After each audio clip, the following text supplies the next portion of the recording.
दोस्तों, भाजपा ने नीतीश कुमार से स्पीकर पद की कुर्सी छीन ली है और इसके तुरंत बाद नीतीश का नया प्लान एक्टिवेट हो गया है। क्या है वो प्लान, क्या बातचीत वो कर रहे हैं, सब कुछ हम जानेंगे। हमारे साथ चंद्रकांत जी हैं। चंद्रकांत जी, नीतीश कुमार लग रहा है कि जो विपक्षी नेता हैं उनसे बातचीत शुरू कर चुके हैं। देखिए, बिहार में जो हम लोग कह रहे थे, लगातार कह रहे थे कि भारतीय जनता पार्टी नीतीश कुमार की छाती पर पैर रखकर स्पीकर की कुर्सी पर कब्जा कर लेगी। बिहार में वही हुआ है। और सबसे पहले आप ये हेडलाइन भी देख सकती हैं जो एबीपी की है, जिसमें लिखा है कि प्रेम कुमार ने ली बिहार विधानसभा अध्यक्ष पद की शपथ, स्पीकर पद के साथ बीजेपी बनी गठबंधन का बड़ा भाई। जो लड़ाई शुरुआत से चल रही थी कि बीजेपी की यह कोशिश थी कि उसको इस गठबंधन में बड़े की भूमिका में रहना है, यानी सीटों की संख्या में बीजेपी पहले ही आगे हो चुकी थी, लेकिन क्योंकि मुख्यमंत्री की कुर्सी नीतीश कुमार के पास थी और अब ये सरकार को चलाने के लिए जो कंट्रोलिंग पावर होता है, वो कंट्रोलिंग पावर बीजेपी को अपने पास रखना था। तो आपने इसमें यह देखा कि मुख्यमंत्री की कुर्सी भले ही नीतीश कुमार के पास चली गई, लेकिन जो गृह विभाग होता है, जो किसी भी राज्य का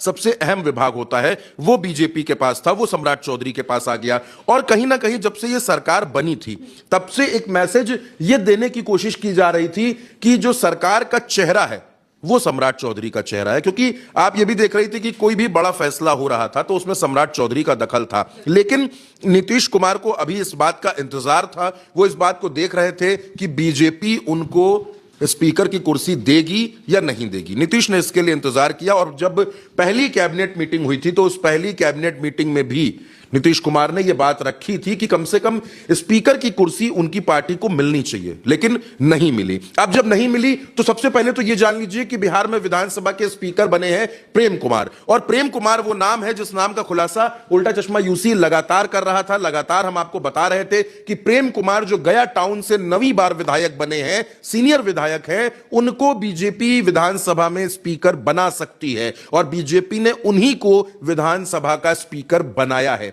अब आप ये देखिए कि स्पीकर की कुर्सी बीजेपी के पास है, दोनों डिप्टी सीएम बीजेपी के पास है, गृह विभाग बीजेपी के पास है, स्वास्थ्य विभाग बीजेपी के पास है, जो वहां पर सबसे इंपॉर्टेंट माना जाता है पीडब्ल्यूडी का विभाग वो बीजेपी के पास है, जो नगर विकास है, जो आवास विकास है, वो सब कुछ बीजेपी के पास है। नीतीश के हिस्से में क्या है? नीतीश के हिस्से में सिर्फ और सिर्फ वित्त विभाग आया है, उनकी पार्टी के पास वित्त विभाग आया है। और आप ये मान सकती हैं कि आज की तारीख में भारतीय जनता पार्टी बिहार में इतनी मजबूत स्थिति में है कि अब वो वहां कुछ भी कर सकती है। ये मैं आपसे लगातार इस बात को उल्टा चश्मा यूसी लगातार बता रहा था कि 2 दिसंबर की जो तारीख होगी वो बिहार में बहुत कुछ साफ कर देगी, बहुत सी तस्वीरों को साफ कर देगी। तो अब यह साफ हो चुका है कि बिहार में नीतीश कुमार सिर्फ नाम के मुख्यमंत्री हैं, पूरी सरकार पर, पूरे सदन पर जो कंट्रोल है वो बीजेपी का है। और इसके साथ साथ मैं एक बात आपको और बता देता हूं कि अब बीजेपी का अगला टारगेट विधान